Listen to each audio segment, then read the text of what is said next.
dilaporin ya. Ya setiap warga negara kan berhak untuk melapor ya. Jadi gitu. Ya sih. Gue sih gini. Ibaratnya kalau yang dilaporkan adalah UITE, artinya dia harus mensomasi gue dulu, ya kan? Somasi untuk gue menjelaskan. Gue sampai sekarang belum terima surat somasi. Itu pertama. Terus kedua, dilaporin kata di Medan. Jauh-jauh banget sih, gitu kan.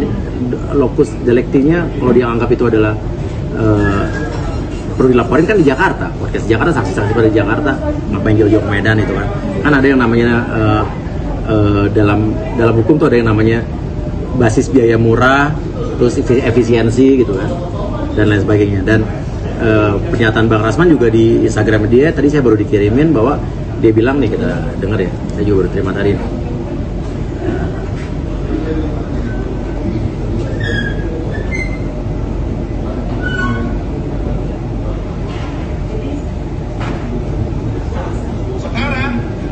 Misalkan kalau ada tampilan muncul, ada joget-joget lah, nyanyi tuti lah, kau nyanyi di jalan. Nyanyi kau nanti di depan penyidik, ya. Dan saya sudah beritahu Bareskrim Mabes Polri bahwa LP ini jangan dibawa ke Mabes Polri, karena saya percaya Sumatera Utara mampu menangani. Saya percaya Pak Kapolda pasti atensi kasus ini, apalagi Pak Kapolda. Oke, saya sudah beritahu Bareskrim Mabes Polri katanya untuk tidak membawa kasus ini ke Jakarta. Berarti dia memerintahkan Bareskrim Mabes Polri. Menurut saya siapa gitu? Menurut gue sih enggak.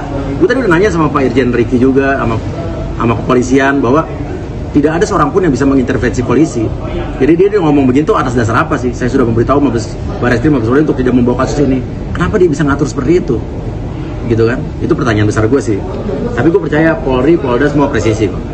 Jadi gitu. Langkah selanjutnya tunggu aja, tinggal tunggu aja gitu kan. Karena kita nggak tahu yang dilaporin apa. Nggak tahu ya, karena gue sendiri tidak mau tahu yang urusan dia adalah penguasa atau kuasa hukum siapa. Cuman pada dasarnya kemarin kan ada narasumber gue yang gue tanyakan bahwa dia adalah ketua tim kuasa hukum Pak Budi Gunawan yang menyatakan bahwa kata beliau, kata Pak Ricky, Pak Irjen Ricky, tidak ada nama abang ini di daftar surat kuasa yang diberikan sama Mabes Polri, karena kan dia mengaku pengacaranya Pak BG. Sedangkan Pak Budi Gunawan pada saat itu kan adalah anggota Polri aktif dan petinggi Polri lagi. Nah, kan ada peraturannya bahwa setiap anggota Polri yang aktif kalau memiliki masalah hukum yang menangani kasus hukumnya itu harus ditunjuk oleh divisi hukum Mabes Polri, kalau petinggi Polri atau Polda setempat. Nah, tadi kan udah dikasih lihat surat kuasanya ada 27 nama yang tidak ada nama beliaunya. Dan kalau misalnya abang itu punya surat kuasa, tunjukkan aja, gampang dari Mabes Polri. Kan udah jelas kan peraturannya kan. Setiap anggota polisi aktif yang bla bla bla tadi. Intinya sesimpel itu sih. Dan tadi kan Pak Ricky juga pengen mengklarifikasi ulang karena disangka lagi sama Bang Rasman bahwa dia adalah tetap penguasa hukumnya Pak BG. Nah tadi kan diklarifikasi lagi, sudah jelas. Tadi Pak Ricky malah bilang ke Bang Rasman, kalau memang kamu tidak terima sama saya, kata Bang Ricky, silakan tuntut saya. Pak Ricky udah bilang begitu. Dari awal saya nggak pernah menganggap ini suatu hal yang harus jadi kebencian buat saya dan keluarga. Saya menganggap ini dengan fun aja. Dengan fun, dia mau ngomong apa tentang saya, saya ketawa-ketawa aja. Malah kadang-kadang saya melihat abang apa tuh kita suka ketawa, jadi lucu gitu. Jadi kan nggak salah dong kita lucu ya kan, karena menghibur gitu. Jadi gue menganggap ini juga biasa-biasa aja. Pernah nggak sih lihat gue marah-marah, weh apa lu, cuak lu? Nggak pernah gue begitu. Nggak pancing gue, ngapain? Kan kita juga buat karya aja. Kalau mau misalnya kita membalas sesuatu hal yang lain, sesuatu hal yang misalnya ngomongin kita, balas dengan karya, kayak roasting aja, kayak segala macam biasa kan. Saya orang yang dari dulu tuh malas ribut. Pernah nggak lihat gue zaman dulu ribut kecuali sama Dennis tahun lalu, sama siapapun dulu, sama Deddy Kobusier gue disindir-sindir bertahun-tahun. Emang gue pernah balas? Nggak pernah sama siapapun. Sampai tahun lalu sama Dennis tuh juga gara-gara TikTok, ya kan. Tapi orang menganggap itu settingan, ya syukurlah, ya kan, ya biarin aja gitu kan. Tapi emang itu real apa adanya. Nah, sampai akhirnya kemarin juga dengan MZ saya ditipu, ya kan, segala macam. Saya juga nggak mau ribut-ribut, karena akhirnya udah daripada ribut-ribut saya laporin aja polisi. Jadi jalan kasusnya sekarang, alhamdulillah. Nah, sampai akhirnya sekarang berkembang seperti ini kan, ibaratnya capek lagi, ribut tuh capek. Makan effort, butuh effort, tenaga, energi. Sedangkan saya kan ada orang yang santai, nyantai. Saya aja udah dari pandemi kemarin udah bilang sama istri saya mau mengurangi syuting di TV buat bisa happy, bisa bolak-balik ke Amerika setahun berapa kali. Jadi sekarang kan jadi akhirnya ribet urusin begini sebetulnya. Kalau dibilang podcast saya tadinya kan podcast yang lucu-lucuan nih, isinya artis-artis, jadi begini masalah serius. Cuman apa boleh buat, harus terjadi seperti ini ya jalanin aja gitu. Selama itu ibaratnya kita berbicara suatu hal yang benar, tidak mengarang-arang cerita, tidak membuat satu kebohongan, ya nggak apa-apa. Karena kan ini bicaranya ini sekarang apa ya, YouTube saya sekarang udah bukan hiburan lagi nih, udah jadi keserius, ada masalah hukum, politik. Ya di saat itu kalau kita bicara hiburan, kita bikin gimmick-gimmick boleh, tapi kalau untuk masalah serius jangan digimmikin lah. Jadi ya udah jadi serius nih saya nih. Update kasusnya. Pemanggilan saksi semua udah, undangan klarifikasi udah semua saksi-saksi.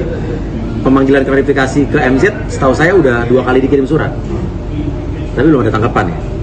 Ya nggak tahu selanjutnya apa. Pokoknya udah dua kali nyampe di suratnya ke sana. Nggak ada komunikasi sama sekarang saya. Kan dari pengacara juga nggak ada komunikasi sama saya soal MZ. Harusnya kan intinya nih, kan ini masalahnya udah masuk ke jalur hukum, udah ke polisi. Harusnya yang menghubungi saya siapa? Lawyer. Ya lawyernya dong. Lawyernya kemana sekarang? Malah yang lain jadi kemana-mana ya kan. Intinya udah. Dari awalnya adalah kasus dugaan penipuan terhadap saya. Saya dijanjikan mobil, dia jual mobil ke saya minta transfer DP cepat karena dia bilang mau keluar dari rumah sakit. Ternyata mobilnya bukan mobil dia, udah ada jelas mobil showroom yang dia disuruh bohong, showroom kita nggak bisa bohong, bukan mobil dia. Itu namanya apa? Tapi abang pengacaranya bilang bahwa ini adalah kasus utang piutang. Artinya kan lawyernya nggak menguasai hukum, apa dengar cerita dari CMZ yang beda, bagaimana saya bingung, kok bisa beda-beda. Tapi ini kan nggak butuh orang pintar untuk mengerti ini penipuan atau utang piutang. Utang piutang kan adalah lu minjem duit ke gue pinjemin, lu nggak bayar, ya udah jadi perdata, tinggal dicicil.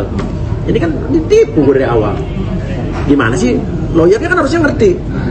Nggak butuh lawyer kok untuk bicara ini utang piutang atau penipuan.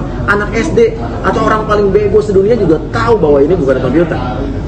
Gue nggak bilang siapa yang bego ya.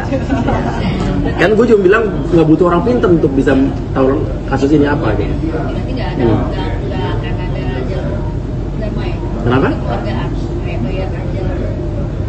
Ya udah ke polisi udah masuk jalur polisi, ya udah gue ikutin aja perundang-undangan hukum yang berlaku. Kan abang pengacara sempat bilang begini waktu awal kan, Uya Kuya ini kan artis, dibilang begitu tuh awalnya. Kok uang segitu aja permasalahkan? Dia nyebut loh dulu, Uya Kuya ini kan artis, ada buktinya ya. Uya Kuya ini kan artis, masa uang segitu aja permasalahkan? Kesannya kan jadi artis apa uang begitu permasalahkan? Tiba-tiba besoknya bilang buat saya itu bukan artis. Artinya itu yang ngomong ada 2 orang apa beda? Atau bisa lupa? Kalau saya sih masih lihat dari dia bilang Uya Kuyanya artis, dia artis ngapain uang dipermasalahkan, diributkan, tiba-tiba besoknya bukan artis. Logika berpikir orang sehat dan normal saya nggak bisa nangkep. Gitu. Ini gini, saya tidak pernah mencari-cari narasumber yang berhubungan dengan abang ini. Tapi informasi masuk ke saya dan ada orang-orang yang bilang bahwa ini ada itu. Bukan saya nyari-nyari. Saya gimana cara nyarinya tahu di mana mantan klien dia? Saya nggak pernah nyari-nyari. Mantan kliennya dan informasi yang datang bertubi-tubi ke saya. Dan saya punya podcast. Ya hak saya untuk mengundang siapapun untuk bercerita. Tapi kan saya juga bercerita kan bukan berarti bahwa ya lo betul. Kan intinya adalah semua orang yang bercerita, saya udah tanya bisa ditanggungjawabkan nggak, ada buktinya apa nggak. Dan saya selalu bilang bahwa ya bukan berarti saya percaya ya.